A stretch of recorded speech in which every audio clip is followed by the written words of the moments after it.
pieces and components to our meeting. So welcome everyone. Happy New Year. I hope everybody had a restful last few weeks, or at least certainly leading into the new year. And this month, as we go into our work group, we're really going to dive into a few different components of the waiver.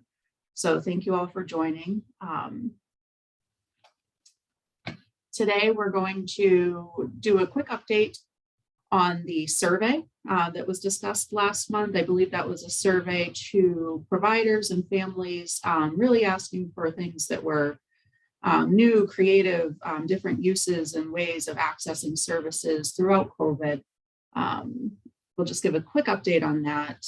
We want to talk about the DSP skills and credentialing research review, and talk about key findings and subcommittee, or an announcement about a subcommittee, and have a discussion about that information and the collection of data. And then we want to talk about the service grouping. So this is continuation of the work that we've been doing, where we started by looking at the services in New Hampshire and beyond, figuring out which ones we would like to explore for our own waivers. I believe there are about 90 services, 75 across both waivers, or that would be appropriate for both waivers. And now we'll continue that work that we identified last month for this month, which was to kind of start sorting the services by like services. I think there was a lot of feedback from the group about, gee, this one sounds a little similar to another one, and it sounds like they're saying the same thing. So we'll jump into that a little bit more at the latter part of this meeting. So the first thing, the steering committee update, the survey update from the steering committee. So we took the feedback that our work group provided, where we were talking about surveys and different things came up, where we were thinking, gee, where you have a sense that there could be a bit of survey fatigue, what would the outreach look like for individuals in rural areas? How would we distribute that survey to folks who maybe didn't have access to an online method of gathering it? And after presenting that information to the steering committee and some deliberation, they agreed with our work group and thought that at this point in time, we wouldn't proceed with a survey. So I wanted to give everybody an update with that, or in regards to that. Any questions on that from our group? Okay. I'm looking for the little hand raise, but I'm going to move on. I have a limited view. Also, I should mention, folks, if I'm looking this way, it's just because my presentation is up here. My camera's over here. So the first thing we wanted to jump into, we had sent out some information regarding the DSP skills and credentialing information that was rolled up. I'm not sure if everyone in the group has had a chance to dive into all of that material, so we wanted to give a brief overview of the information, but also announce a subcommittee. One of the things that came out of reviewing that data is that there was a wide variety of information, skills credentialing, and different methods that other states and our own state utilize. So based on some of the feedback from the group and the level of importance that we understand would be placed on this, and the opportunity that we have as well after we write out our service definitions and creating provider qualifications with regard to the waiver, the decision was made that a workforce development subcommittee should be created through the research of the DSP training requirements. Additionally, the steering committee members have expressed an interest in getting involved with some of the ongoing work, specifically elements that are eventually going to impact the rates. So the goals of this group, in addition to looking at the rate aspect, but also the workforce challenges, really being at the heavy on our minds as we proceed with this work and are continuing to do the work in the interim. And we think that the DSP credentialing especially and provider qualifications deserve special attention. So the decision was made to move ahead, create the work group. The scope of the committee will really be looking to develop recommendations about how to grow and strengthen the DSP workforce in New Hampshire. This will include conducting additional research about DSP training and supports across other states and evaluating those options. The timeline that we're anticipating would run from about February through May, the beginning of May. And the anticipated deliverables or the expected deliverables would be a presentation or report that outlines at least one recommendation and initial implementation steps. And I should say we'll be establishing this work group, the subcommittee from members and participants of the waiver work group, as well as the rates work group and members of the steering committee. So if this sounds like something you would like to participate in, we would ask that you please send an email to the waiver work group email address and let us know. We're hoping by the end of the day on the 14th, please, so that we can start get the ball rolling with that subcommittee. Any questions on the subcommittee? I have a question. So there's no opportunity for someone outside of our committees to join in this work group. And I say that only because, we have a director of training who is amazing in, creation of curriculum. She's working with the community college system right now to create, training opportunities and kind of badging situations for direct support professionals. We are also going through an accreditation process, and she's working on all the training for direct support in order to meet that credentialing. So I just wonder, if it's limiting the potential people who could really actually add value to the group by only saying it's the members of the committee. I completely understand if, that's the case, but I know, like, for me, I wouldn't have time and I wouldn't be the one who would be the best choice to join on a committee like this. But, we do have, I'm sure all of us have really valued people who work for us that could, benefit and add a lot to a group like that. So just a comment, and you guys don't have to answer now, but if, you would be interested in sort of branching out and having other qualified people join in, then, that would be really helpful. Thank you. Thank you, Renee. I think that's a great recommendation. I can take that back for sure and see if that's something that we can, if that's possible to allow for membership and participation within the work group.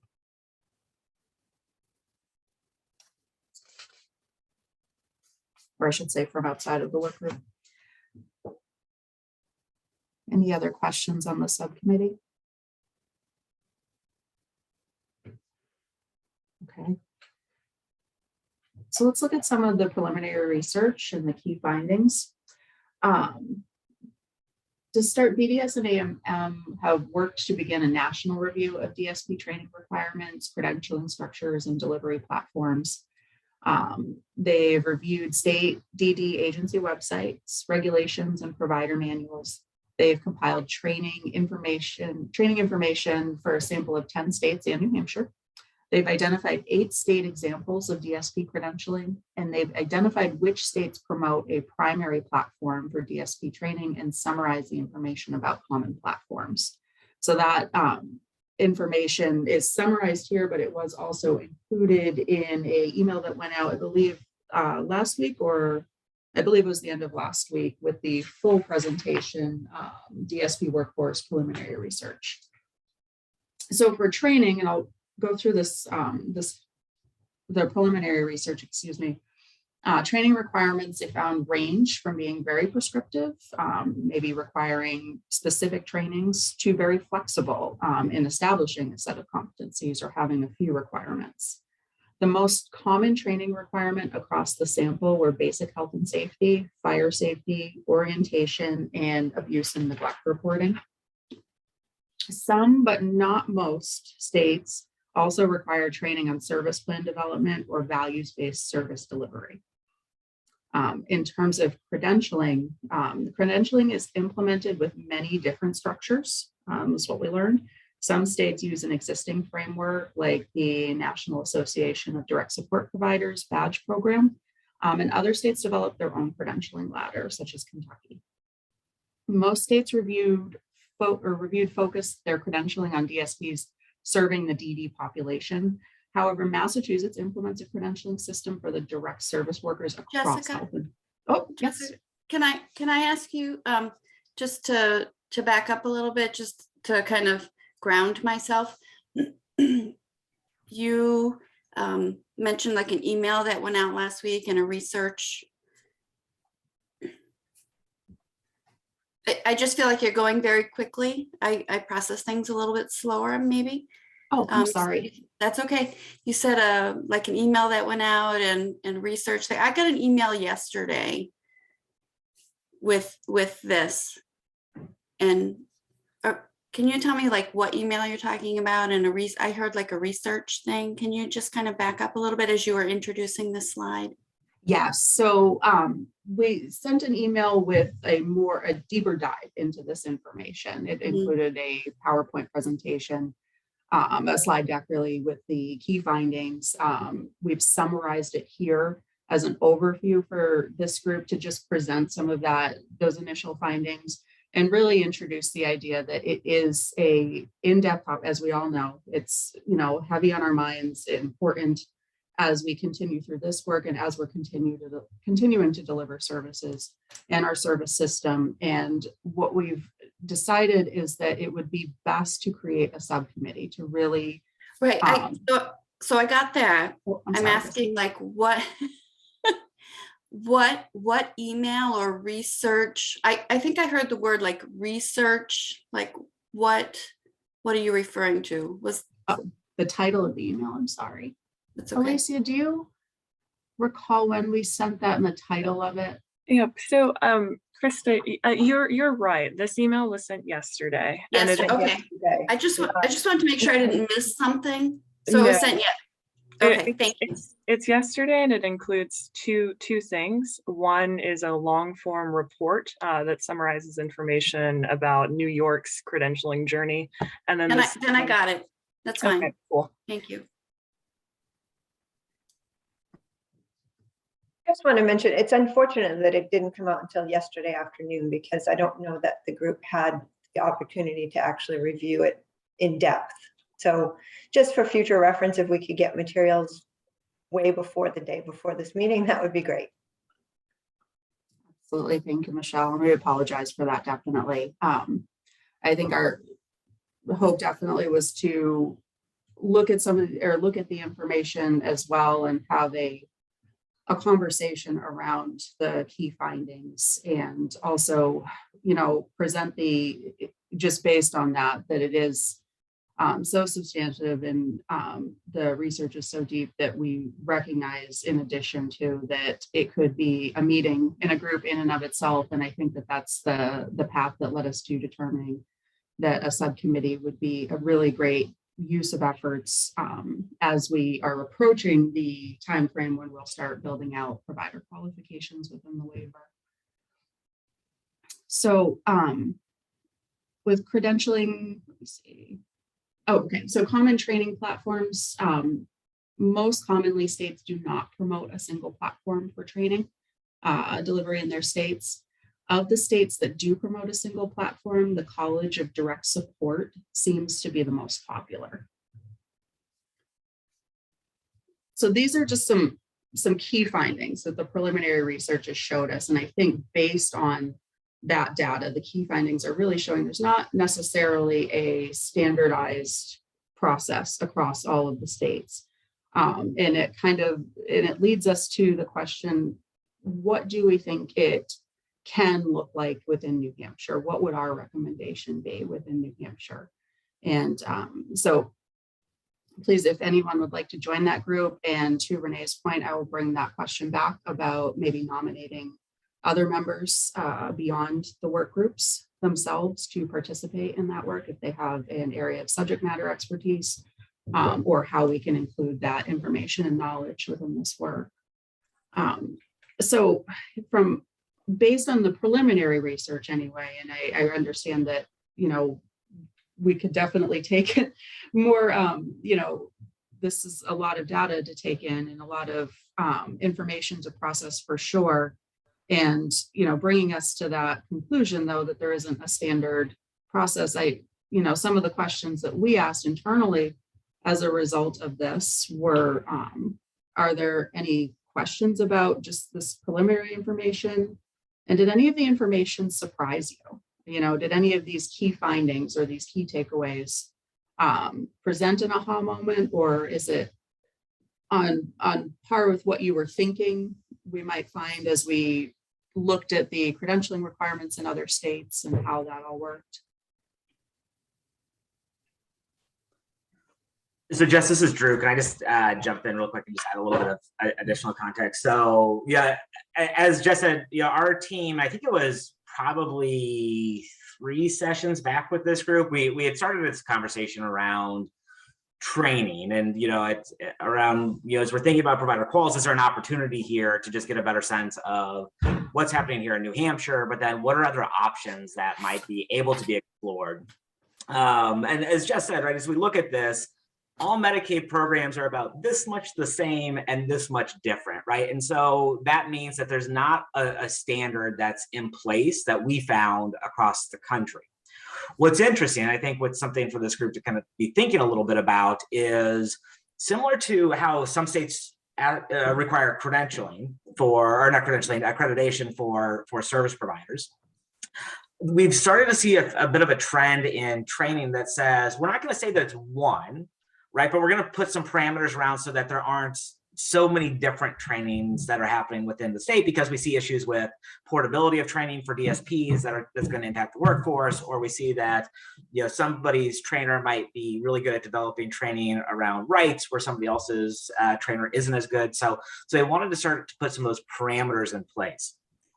A way that they've done that is not to say we're going to push College of Direct Support only, or we're going to push Relias only, but to say, here's the list of trainings or training providers that we're okay with, right? If you want to build your own training, that's fine, but you need to come and bring it to us, because we're going to say that Relias, College of Direct Support, Open Future, whatever that list is, are the trainings that we as a state feel most comfortable and confident in the standardization and the quality of content in that. And so, I think that's all to say, as you're looking at this information, it doesn't have to be which one training is the best training for New Hampshire, because frankly, it's probably not going to be just one of these, right? There's going to be how your agency operates. There's going to be one of these that resonates most with you, or in your approach, or in how your service array is operationalized.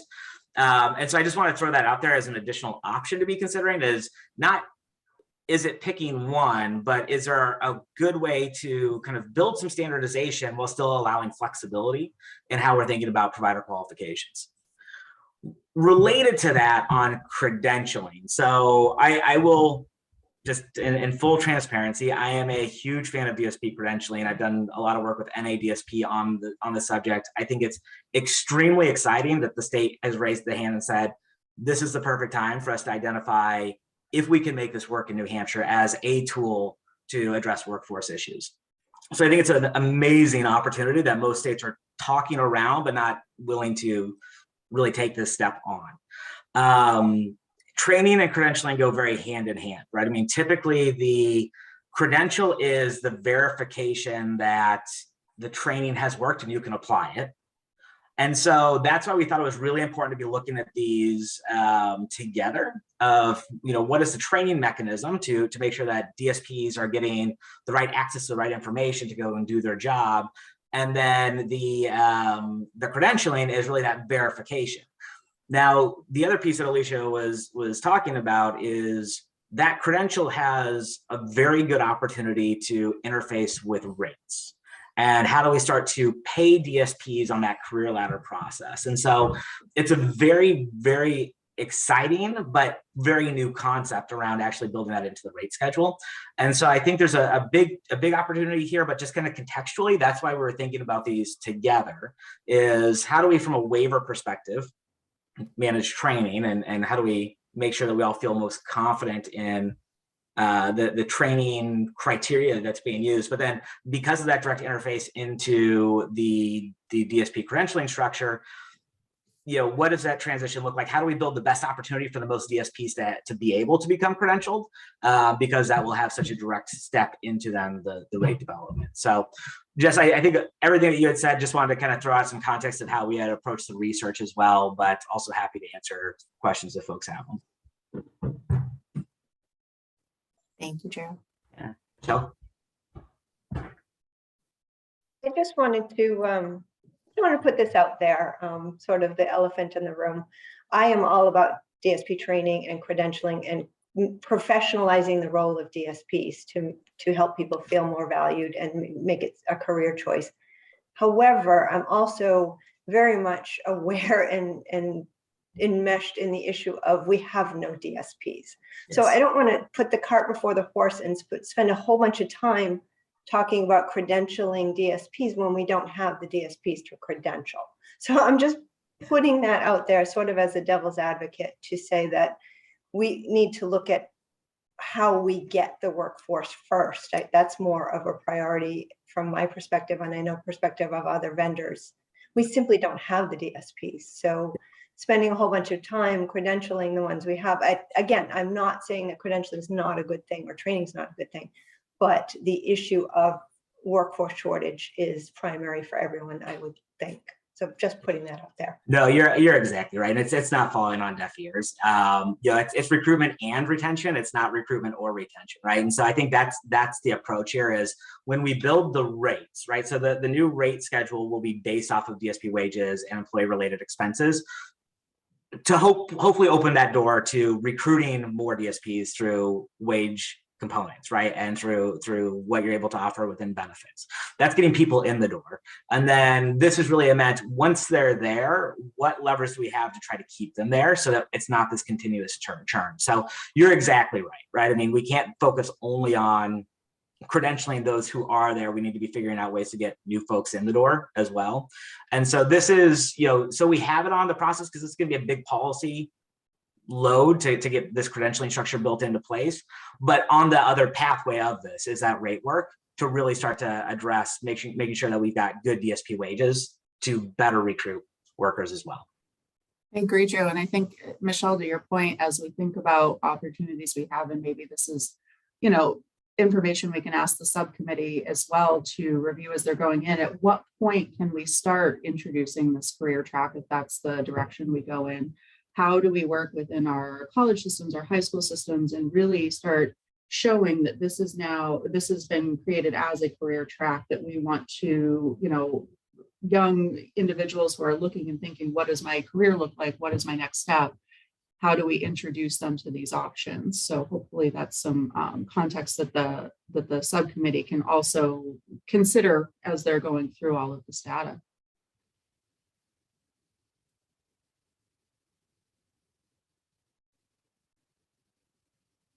I know this is a lot of info on one slide too, but I mean, really, especially as we start thinking about, the subcommittee and the focus of their work, I think this is great conversation. Are there any other points that anybody or, just points to consider or areas that we'd love to say to the subcommittee or, as we're framing it out to them, gee, maybe this or maybe look at that. And we're curious. Yes, now I see the hands. Krista.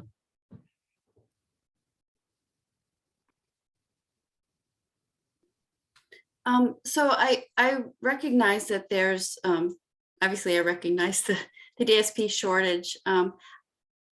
I understand some people are concerned that the credentialing might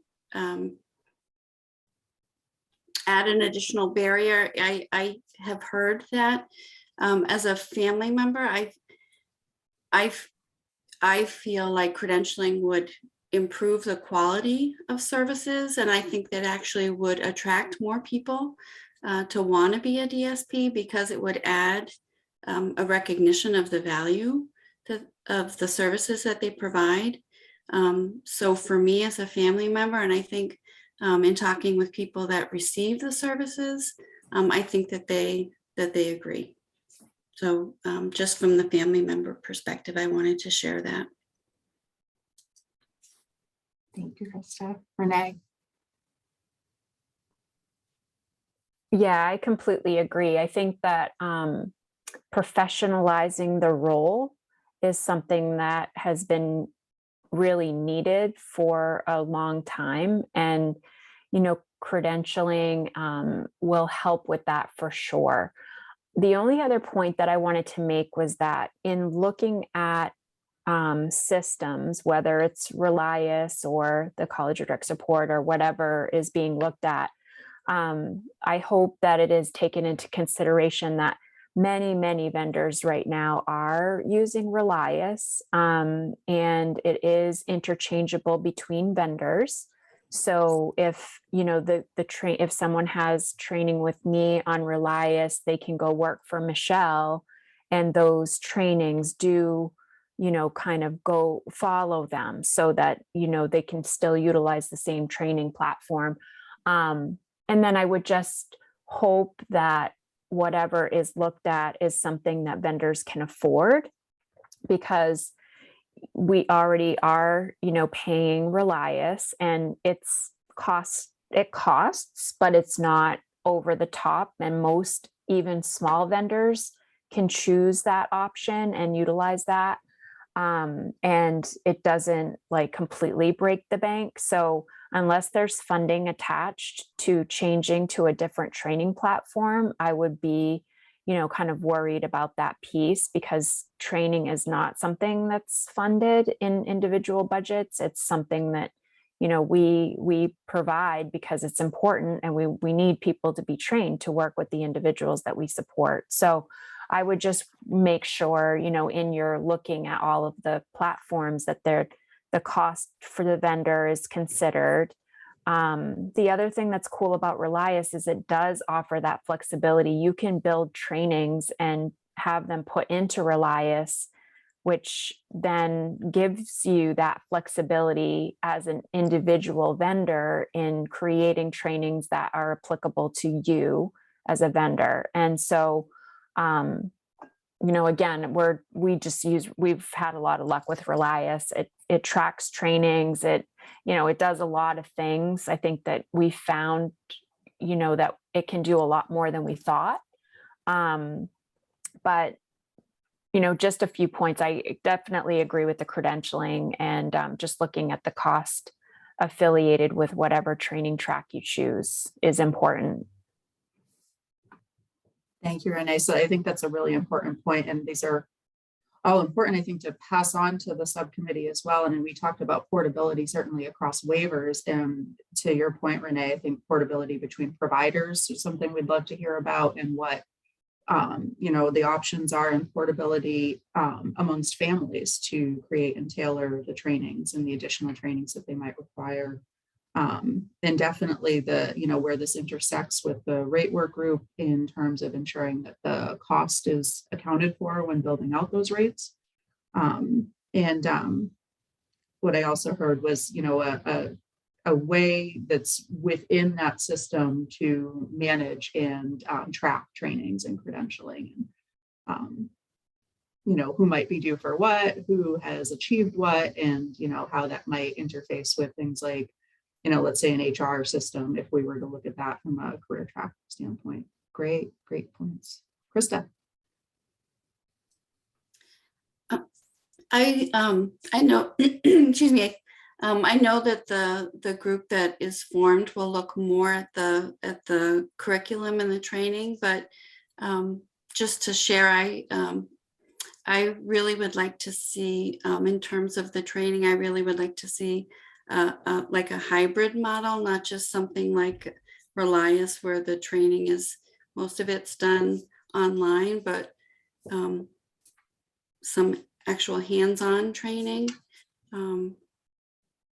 I think that really would be more beneficial for people that are learning. So take a look at what the in-person, face-to-face training opportunities are, how they can be included. Right. Okay. Thank you, Krista. Jen. I would just add, as we're thinking about this, to really think about flexibility. So, for example, my support staff were all paraprofessionals or special education teachers. And one barrier that we hit was there was this requirement for them to do training that they literally already had, but because it wasn't in the Relias system, it created like they were duplicating something that they already had, which was quite frankly a waste of time. So how do we have flexibility? You know, we've also heard there are some providers that they come in, they're like, I'm going to work with this one person until I retire. Like that is it. You know, making sure that we're giving them, you know, what they need and what the family wants as well for training, and making sure that it's, you know, applicable. I do, you know, I think credentialing is great as long as we have a pay attached to it. We all know the pay and finding providers is a problem. You know, so that's not anything new, but also making sure that that's, you know, attached to it as well. But I just want to put a plug in for, you know, some flexibility around this, depending on what the family, the individual wants and needs. Definitely. So flexibility, make sure that the, you know, and more consideration for how it'll impact the rates as well, not just in the cost of the training, but what our overarching goal is for creating that career track. And then it sounds like, again, the managing or the storing of the credentialing, and is there a way to give credit if you're also employed in another system that requires a similar training and it would meet the criteria. Great points. Any other thoughts or anything we want to share, or items, additional items for consideration as we continue exploring this information?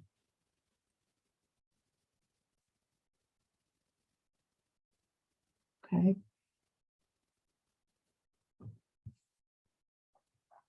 Okay, I'm gonna move on, but please, if something comes to you as we're going on, don't hesitate to pull us back a little bit. We're always happy to keep going. And I know if you guys are like me, we'll get to the next slide and you'll think of, oh, wait. Okay. Oh, well, these are our questions we were talking about. Next slide. So we're gonna switch gears just a little bit. It feels like it is, but it's still along the lines of building out services. And we're going to look at, oh, Tim. Yeah, I'm sorry. I thought you were gonna, I looked at this stuff yesterday. And under credentialing, you had about being embedded into high schools and that type of stuff. Okay, so that was in the detail you sent out yesterday. I think it was, I don't know, someplace down south. I think in the detail you sent out yesterday, you know what I'm talking about? Yep. Options for. Yeah. Yep. So just more about, and I guess this goes back to this work group, gateways. I think I'd mentioned it before. We're already embedded with a elder adult day program in the high school in Hudson, Alvin High School. We've also developed a classroom for DSP. So we have 2 classes a day for DSPs that the classroom time that they have, and they also have hands-on experience in our adult day center. So again, that curriculum is already developed by Gateways in the Hudson school system. We are trying to expand it into the Nashville school system. That hasn't taken off, but that's something that we're working on. So that is already out there. It is certainly a long-term plan. You know what I mean? It doesn't, but again, at least the kids are being at this level in a high school are starting to experience, if they're interested in doing DSP type of work, it's a start.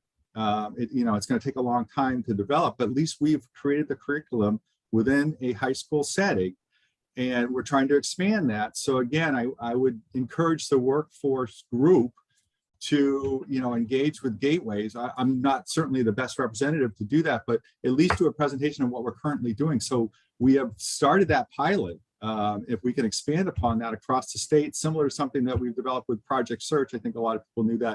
And that's more on the developing, you know, people with disabilities, providing jobs for them through the hospital setting. So that's something that we've worked on a lot too. But this is really developing the DSPs through the high school setting, those that are interested in that, developing the curriculum and getting them engaged and doing some work. And I think it's out there. It's already been developed.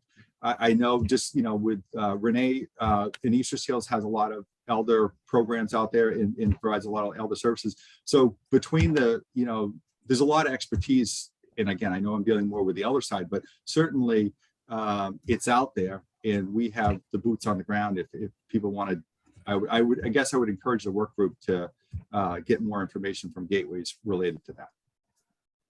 That's awesome. And, you know, to hear that their relationships have started and creating that, you know, forging that path, and that there's something available and, you know, a pilot available that we can build upon. And, you know, as that work group continues and looking at the things that, you know, Renee and Krista have brought to our attention, and Jen as well, about ensuring the funds are there for the career track, you know, from the rate group, and building out those. So thank you. And Tim, and we'll definitely take note of that to see, and please internally pass that information along as well, so that someone can reach out to us if they have that subject matter expertise and want to, you know, and we'll take Renee's comment back about inviting others from our others to join the group, but if not, how we can engage them as a subject matter expert to talk to the group and talk with the group about what that journeys look like. I think we have Krista and then Nancy raise their hands.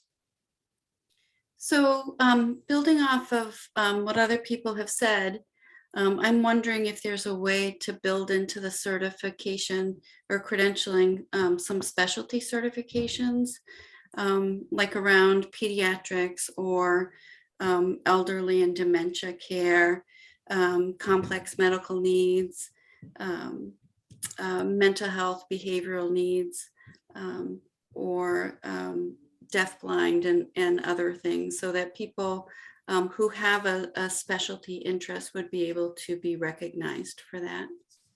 Great suggestion. Great suggestion. Thank you, Krista. Nancy. Yeah, I just wanted to follow up on Tim's comment, and thank you, Tim, for that. We actually have been in touch with Gateways, and we also talked with Linda Bimbo at the University of New Hampshire to do a crosswalk between the curriculum that they're using at Alverne High School with the competency-based trainings like the College of Lifelong Learning, because we just wanted to do a crosswalk and make sure that, you know, as we talk about what should be the key foundation, if you will, of a training program, and then actually to Krista's comment as well, what should be the additional specialties that we might want to focus on as we go forward, because certainly we've encountered individuals in our service system who have a variety of presenting issues and concerns, and we need to be able to address that. So I wanted to talk about what we're doing with UNH, and then also just recognize that, yes, we want to have a broad spectrum of trainings and specialization. So thank you both.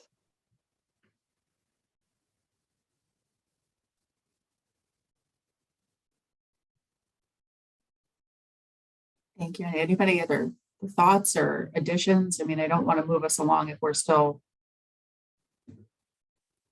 thinking and want to contribute, or just other points for consideration. Okay. So so the service grouping, so I mentioned this earlier, I'm going to shift gears a little bit and start looking. So we identified about 90 services when we went through the services from other states, 90 that we said, hey, let's think about these, let's consider them, let's look at them a little bit more. And to the group's point, a lot of folks said there's some commonalities between some of the services. And I think one of our key takeaways is that the service definitions need to be pretty distinct when we submit them to CMS, but the title can be a little bit different. So that's where we saw some overlap. So one of the things that we wanted to do for this month is to take the like services and combine them a bit. The things that really were saying the same thing, maybe just titled a bit differently. So and I'm going to pull up can everyone see a Excel sheet on my screen? Okay. So what we tried to do is take, and I'll just use the residential tab, for example, the services that were similar in service components, if not for name, and group them in. So here on the residential tab, we've identified, I believe, 10 services.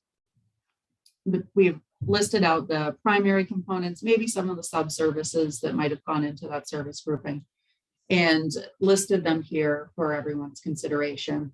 You'll see down at the bottom of the sheet, there's a similar, sorry, I need to give everyone an eye test today. Similar for day services, support services, excuse me, and therapies. On the second to last tab, we have all services listed out if you wanted to see them in one glance instead of in separate tabs. And on the final tab, and this is more for reference as you're going through this information, we have all of the service definitions from that initial sheet. What we tried to do was provide enough information within the primary service components that it might, give some context so that you're not flipping between sheets, but certainly the more robust and in-depth definition is going to be on that final tab. So what we are asking of the group this month, and I think this is an exciting opportunity, because what we're doing are looking at the services and identifying what services, what do we think, if we were to rank the services on definitely need to be on this waiver, to would be great, but there might be other services that we feel more strongly about including in this first round. What would those services be? And we have the ranking spot here. I know it's a hard to find another word for it, because I think we've all agreed, as we've discussed, that the services, all of them are important.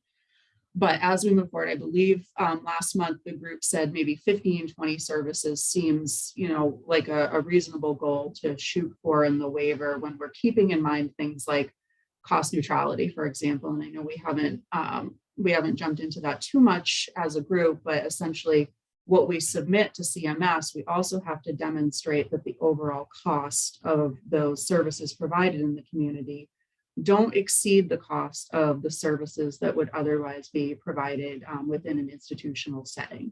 So as we're going through the services, I know that my knee jerk is to say, oh my gosh, all of these services seem just as important as the other. But if I'm given the goal of sorting through to see what we think, or what I think, for example, I would definitely want to see on the waiver versus maybe in the future if we were to, have an opportunity to add something different. And in the back of my mind, I'm also considering maybe 15 to 20 across all of the services. So that is essentially within each of these, we're asking not so much to just identify those 15, 20 services, but to try to rank them in terms of what absolutely we would love to see on the waiver, and what is a strong service for sure, but there are others we feel should make it in. And a few additional notes, because we had this conversation last month as well. If there is a service that has a similar service that's covered by state plan, we try to include that information for you as well. Not because it would rule it out or anything else, but I know for my own reference, for example, sometimes it's helpful to know if a certain component of that service might be provided for within state plan, because there's two purposes for that. One, as we're building a waiver service, we need to show CMS how our service is different from what state plan provides. But also, let's say we get down as we're trying to rate, and we're kind of going back and forth between a couple of services and thinking, oh gee, I'm trying to figure out which of these two might be a support that I would like to see in our waiver as we build it out.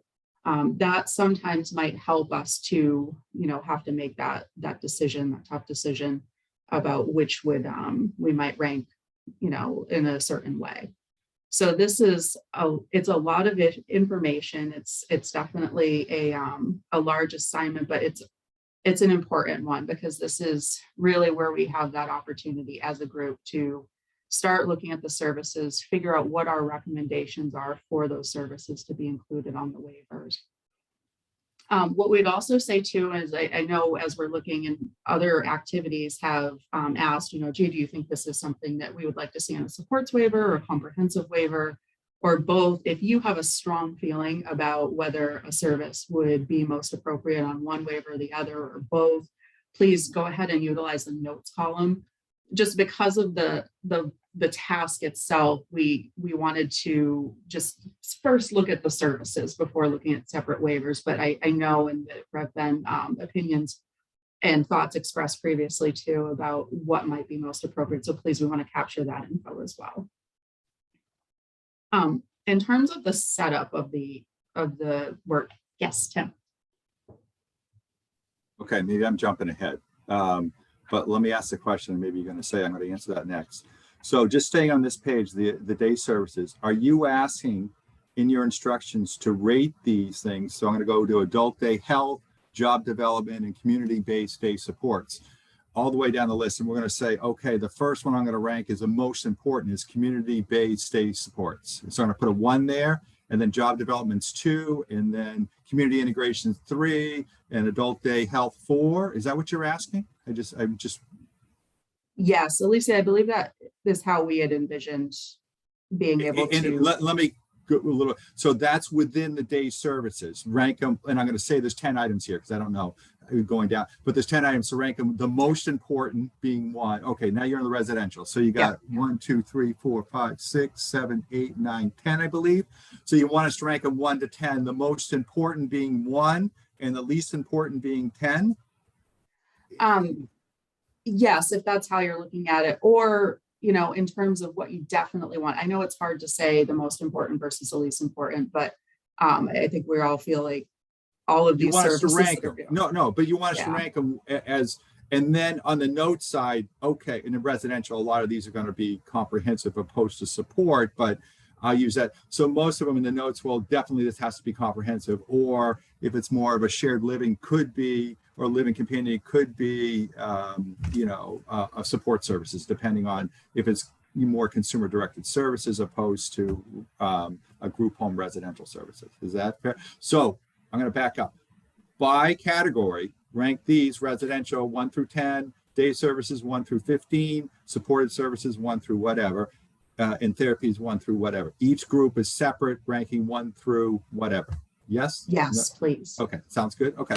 And then notes along the side to support our ranking. This definitely the most important because of this. Okay. To support the ranking. What I've learned from you guys is you roll this stuff out, and I think like Krista, it takes me a while to comprehend it, and I walk away going, what was I supposed to do? So I wanted to ask before I left that I think I got it so I can process it. So far so good? Thank you, Joe. Yes, yes. Okay. All right. Thank you. Krista. This might be like a simplistic view of this, and maybe I'll be better able to process it after looking at it, but somehow ranking it like the way that you're asking me to rank it, it seems like we're putting some families against other families in terms of like ranking it the way that you're asking me to rank it. You know, it just doesn't feel good to me. Yeah, Krista, definitely. And we had a conversation internally about that as well. How do we present it? And even using the word ranking feels but for lack of a better word. Because I'm looking at group homes, and I'm looking at chore services. So somebody that needs group home living has different kinds of needs than somebody that needs someone to come in and do chore services.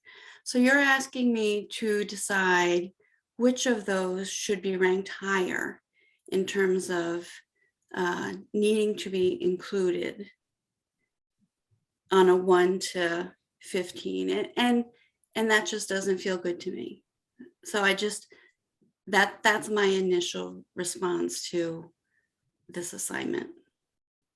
Okay. Can I just add a little bit of context? So I definitely hear you, Krista. And I mean, this is a really tricky one, right? I mean, we've got a list right now of, I think we're down to like 70 services. And so the goal here is, you know, how do we make a manageable list that's meaningful? Mm-hmm. And so what might be helpful in this activity as you're going through this is, like, there on residential as an example, there are 10 services listed. There's no preconceived notion of how many residential services make it, right? And so what we're just trying to get a sense of is, after everybody went through a very heavy lift of going through hundreds of services, as we've kind of pulled those all together, and as we kind of step back and we now look at a little bit more manageable of a list, is what do we need? What are our non-negotiables, right? What do we think as a system we really want to make sure are there and available? And it's not to say that something that's ranked number 10 on this list doesn't make it in the waiver. It's just how, from this group's perspective of how your family or families that you're working with are operationalizing services or using services, what do you want to make sure from your seat is not lost in this process. That's got a spot. And so I know ranking's a tricky way. We can think about prioritizing, which is not a lot better, to be frank with you. There's not a good word for it, but it's really just how do we better understand the non-negotiables versus the nice to haves as we go through this first set of processes. Mhm. And again, a non-negotiable for somebody is not a non-negotiable for somebody else. And when we did that list last time and we went through the list that felt like this long, there were some descriptors with the that seemed very much the same, where the service name was different. And so when we talked about paring that list down, it seemed to me that the service name was different. We were going to get rid of like the service name, Sure. because the descriptor was the definition. You understand what I'm trying to say? Yeah, 100%. Like So the services were the same, Yeah. but the descriptor name was different, and we were going to get rid of some of those. Not that we were going to get rid of some of the services. Right.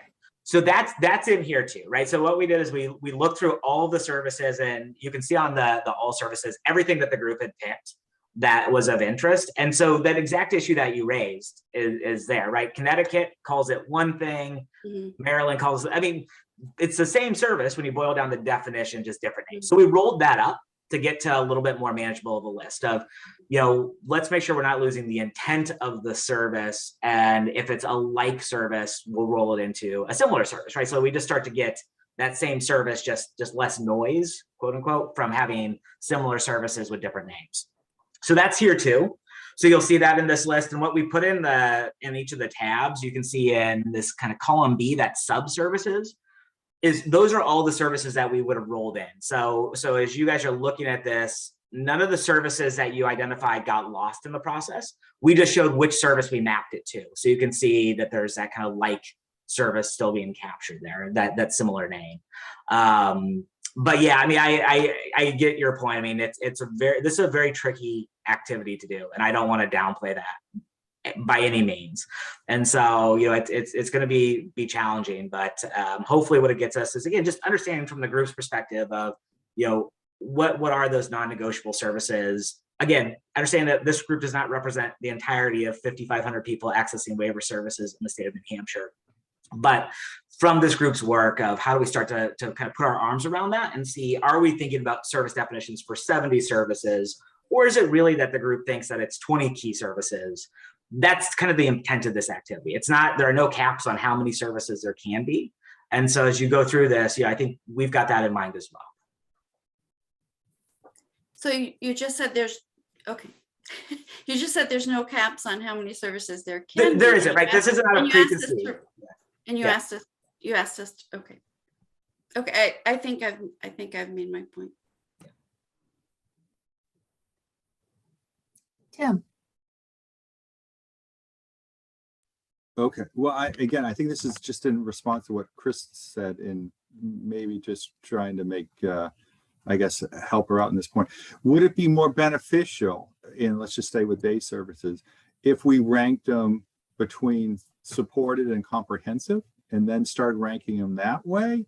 Because so if you're in the support side, chore services, I've got to go back to the residential one. Chore services might be something you would definitely want on support services, but maybe on comprehensive you wouldn't, or it'd be a lower rank because you definitely want the group home side of it. So that would probably be 1 or 2 or something like that. So I don't know if it would help to also break them out by comprehensive and support, or do we not have enough information between what differences those are? And again, I'm just trying to work through the process, that's all. So, at this point, we could approach it in both ways, and we definitely had conversations to that effect. Okay. For now, because of the, we were hoping that the note field might be where we could depict that, but I see what you're saying in terms of ranking it. If we're looking at 2 different service needs from 2 different waivers, it might assist in the activity to be able to do that. to identify what the ranking is for each waiver. And to your point and Krista's point as well, when you're looking at those support needs for individuals who might access services that are more support in nature versus more comprehensive in nature. You know, given the volume of the activity, I think that we were trying to really focus on just, you know, overarching really what are our goals for the waiver services, and to Drew's point as well, what are those non-negotiable services, you know, and kind of look at those as well. We don't have a limit on the number we can include, and maybe once we get the group's overall feedback about the services, that's when we can have another discussion about, okay, these ones that maybe were ranked lower, is that because we were looking at that through the context of maybe on a support waiver it would be ranked higher, but you know, overarching, if we were looking at cost neutrality and those other components, maybe whether there's a similar service provided through state plan, you know, we were thinking still an important service, but maybe, you know, something we would want to add if we have the ability to when we go through some of the other services.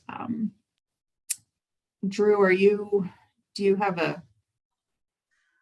Yeah, I mean, it's a, I think you said it exactly right. It's a balance, right, of what's going to be most manageable for the group to go through. Because again, this is still a pretty heavy lift. I mean, there's going to be a lot of additional information to look at. And so, you know, I don't have a direct preference either way. I mean, if it would be if the group feels like it'd be easier to fill out having that ranking by waiver type, I think there's definitely, I mean, from our purposes, from a structural point in the spreadsheet, it's not additional work.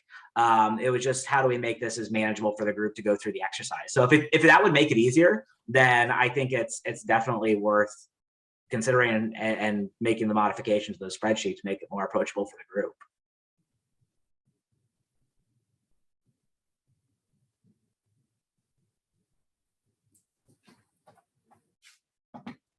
I can't see everybody. I mean, does that feel like, I don't want to make that decision for the group. Does anybody else have any feelings on how approaching that work would be? Is it maybe, do we think that looking at it from an overarching standpoint at this point, what are our goals of the waiver? What are the non-negotiable services that we definitely want to ensure are within our waiver service in our service delivery system? Or would it be would the assignment be easier for the group if we were to distinguish what are those rankings within each waiver? Because I mean, I think we're talking definitely two different, to Drew's point, very micro versus very macro, and how we approach the services we select. Well, I think for me, because the decision has been made to split it into two waivers, which is something that has been an ongoing conversation as to how the decision was made for it to be split into two waivers. I think that splitting this list into two waivers would be easier for me to rank. Okay. From my perspective. Sure. Does anybody else in the group, does anybody feel strongly the other way, or would everybody be comfortable with that?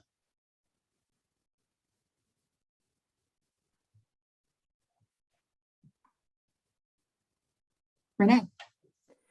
So I think, you know, kind of the flavor of this whole conversation is that no one wants any of the services that are needed to go away. And so I think that, you know, we don't want to be, or I don't want to be responsible for putting a 1 through 10 on something and then having 5 through 10 get eliminated as offerings. I think that is probably what we're all kind of afraid of in doing a ranking kind of system, because if I were to go through and look at all of these things are needed, and, you know, all of these services, residentially, day, I'm sure the other tabs as well, they're all needed. And so, and everybody is so individualized that what they need is different. And so I think, to Krista's point, you know, choosing what works for the people that I know I have in services, and not thinking about people that might need something different is just, I don't want anybody to lose their services. I don't want any of the services that are needed to go away. I'm not a huge fan of splitting things into 2 waivers, just because most of my feedback on some of the earlier assignments was that, you know, everything kind of does fall under a comprehensive waiver.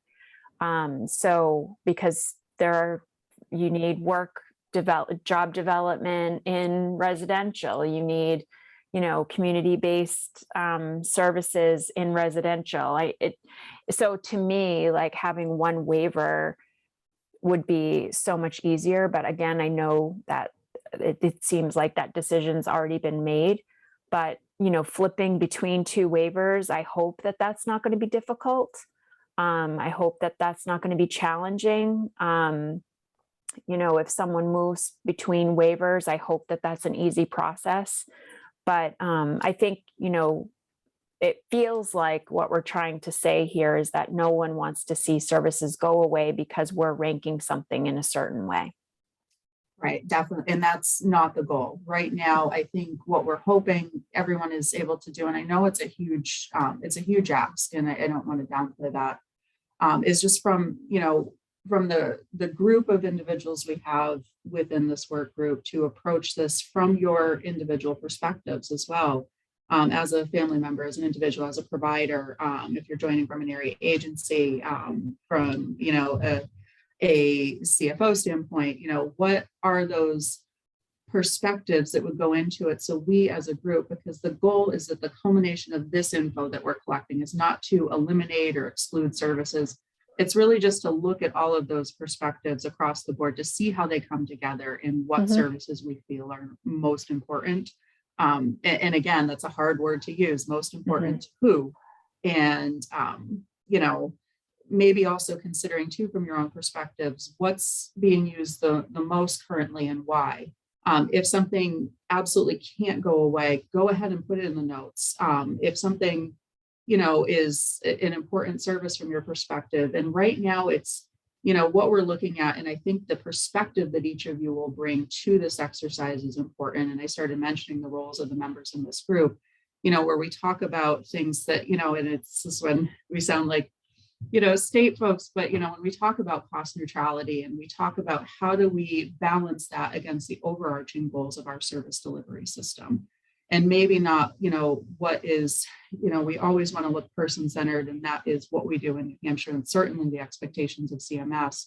But how do we look at the goals of our service delivery system, what we hold, you know, what we think the values are that we are trying to bring to individuals' lives, and how we can do that in the most robust offering of service, you know, the most robust service array that we can put together while maintaining those requirements from the federal level and cost neutrality. And just in that very long explanation, again, I can't minimize the fact that we know that this is a huge ask to be able to do. It's a very personal ask in a lot of instances where various services that we're concerned might be lower down in the rank, but have been very important to individuals within our lives and who we've supported.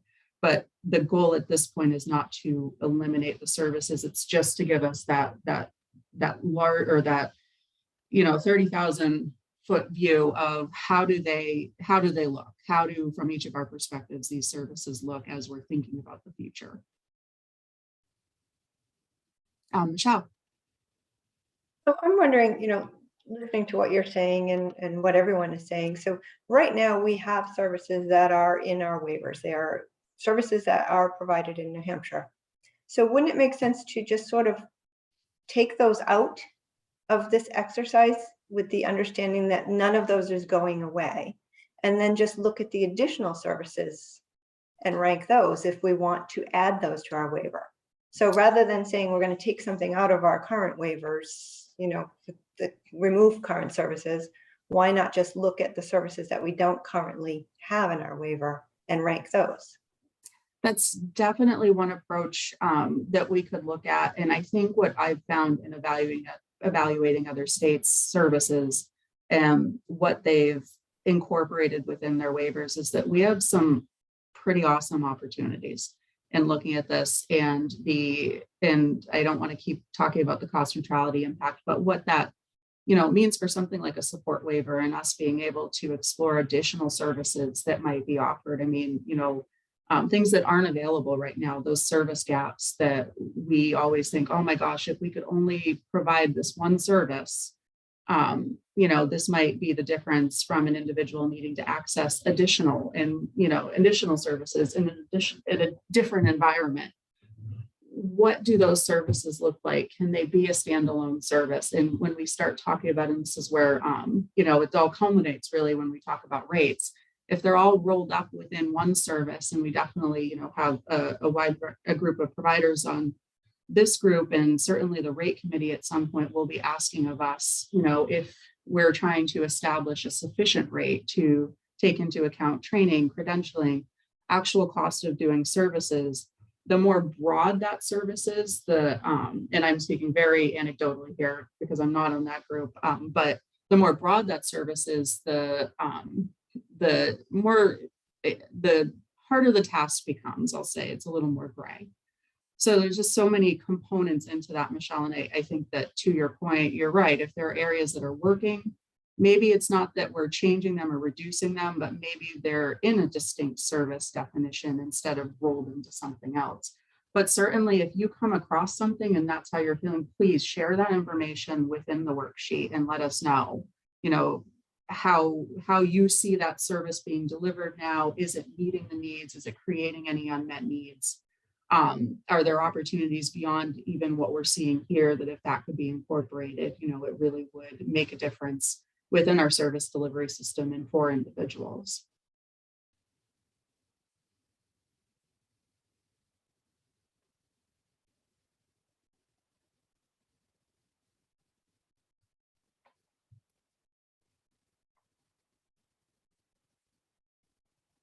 So for the assignment itself,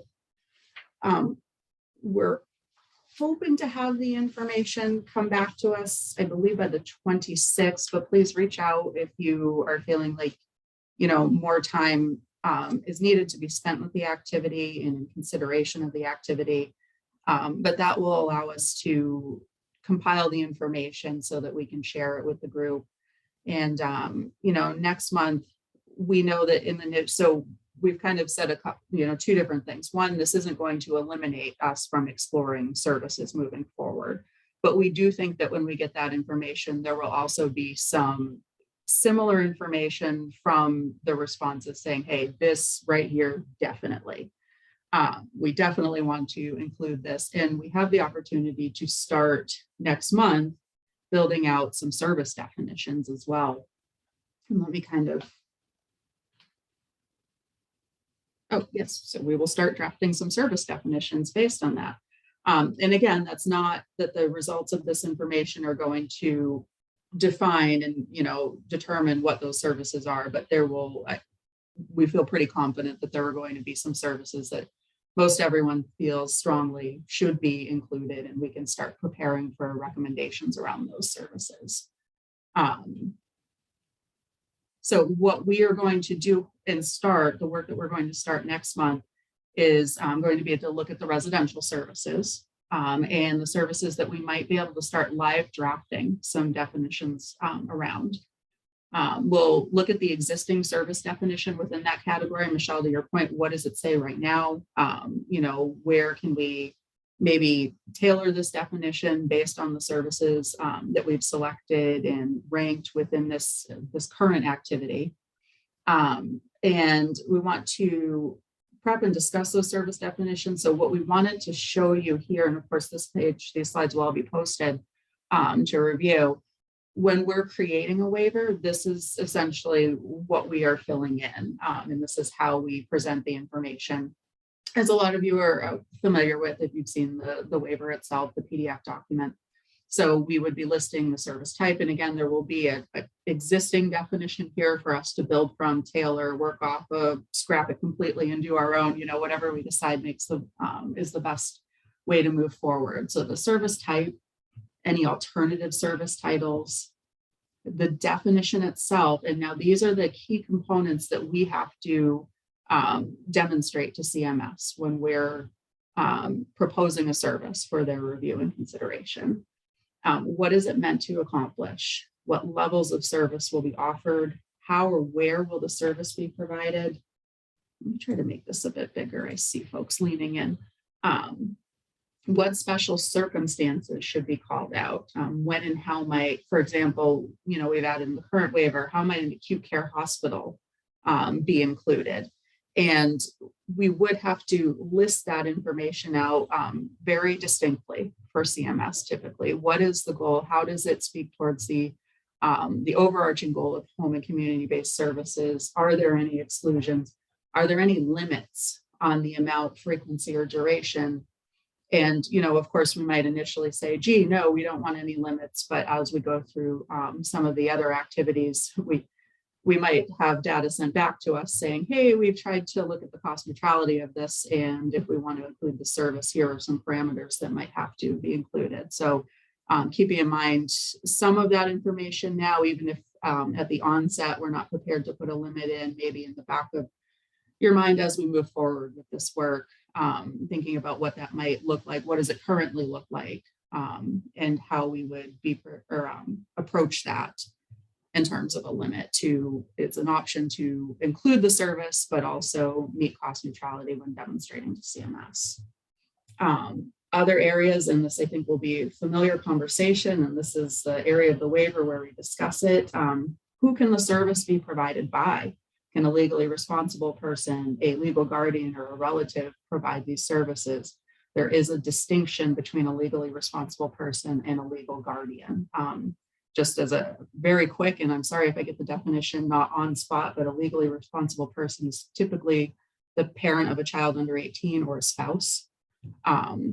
So if anybody has questions as we go through next month, we'll make sure we have some definitions on that. Also, we're hoping to keep a parking lot of any rule changes that might be needed. So please think about what we want the future to look like. And if there are barriers currently to what we're hoping for that to look like, then we'll make note and make sure that we've also made any other appropriate administrative rule changes, et cetera, or explored the ability to do that if there are other factors at play, such as statute, et cetera. What service delivery method can be utilized? Can it be, is the service available through PDMS or is it traditional or provider managed? That's how CMS will, will categorize that. Let me make it a little bit smaller so you can see the full page.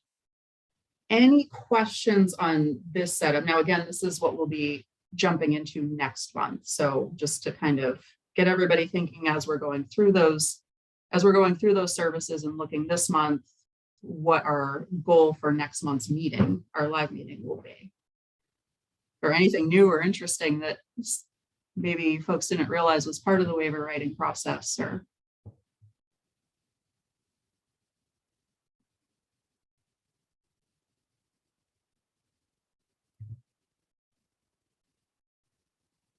okay.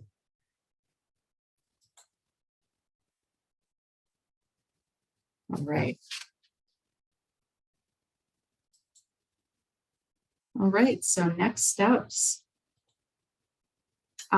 We will take back, look at the service grouping workbook and talk about the suggested edits that were brought up by the group today, and then we'll make sure to get that out to everybody ASAP.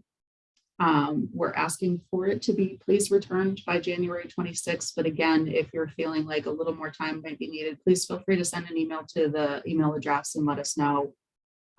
Even a GA carved out time, it's after the 26th, but I definitely have carved out some time to take a look at it. It's helpful for us as we start rolling up the data. We will review the responses and distribute the list of residential services, how they ranked and what our discussion points will be. And then if there are any common responses throughout, that we can start live drafting next month. And please, if interested, please reach out to the email address and let us know if you're interested in participating in the DSP Workforce Development Subcommittee.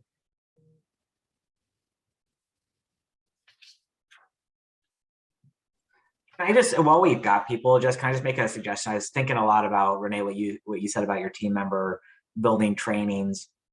In the interim, while BDS is talking about that, would it be helpful to have members maybe just email if they've got somebody that they've got in mind, a recommendation, and just a brief overview of that person's qualifications, so that we're not getting too bogged down in in a back and forth, but we've got a list of potential people, and we can kind of think about it that way. I think that's a great suggestion, Drew. And, you know, Renee and Tim, I think you both identified folks with expertise in these areas, and certainly, you know, what they could offer in terms of what's already going on, and what their own research has led them to, and key findings of their own would be helpful in evaluating that, and for the consideration and who can join the work group. Watch, now that I've volunteered her, she's probably going to be like, what are you thinking? Oh.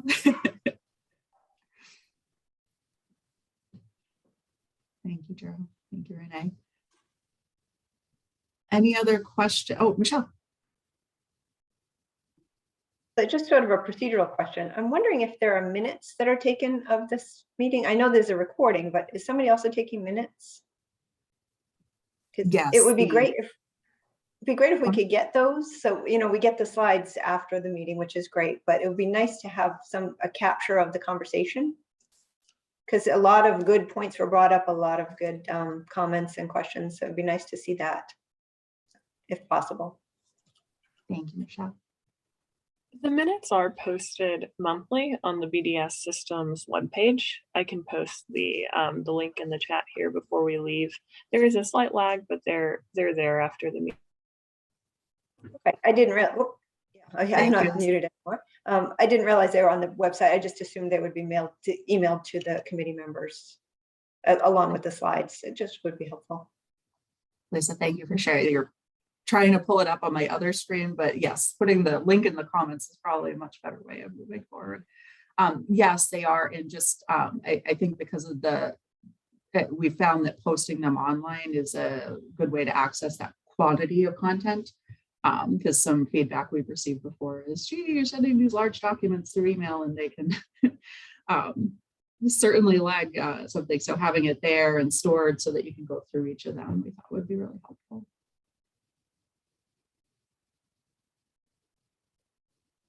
Any other questions or comments or feedback from today's info? Or just one question did come through in the chat. Would you just reiterate what we're doing in terms of considering membership for the workforce subcommittee outside of the current members?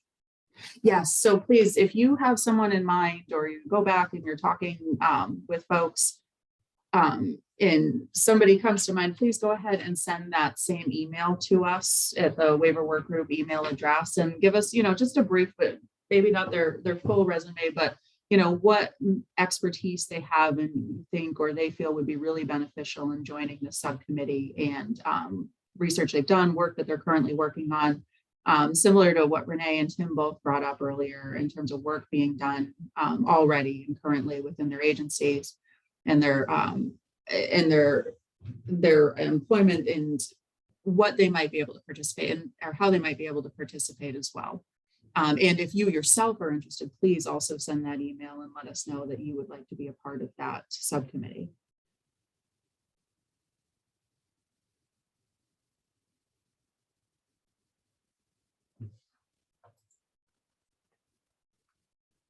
Well, I'm sorry. I'm just seeing the chat group or the chat. I apologize, because when I'm on presenter view and sharing my screen, I can't see it. Did that address most of the questions? Does anybody have a question they put in that didn't get answered? Please point me to the chat and I can review it.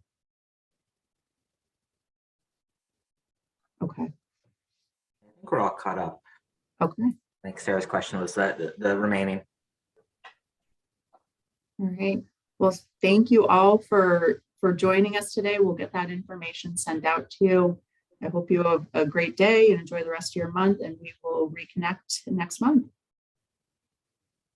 Do you have the date for the next meeting, just so I can Yes, and typically it's the first Tuesday of the first full month, or excuse me, full week of the month, but what we can do is send out that information with the workbook. But let So it me looks just like it would be open- February 8th. Yes, February Okay. 8th, I believe we Okay. changed it up a little bit this month because of the holiday. But Right, February right. 8th, and we can confirm that as well when we send out the Perfect. workbook. Thank you. Thank you. Have a great day, everyone. Take care. Bye. Bye.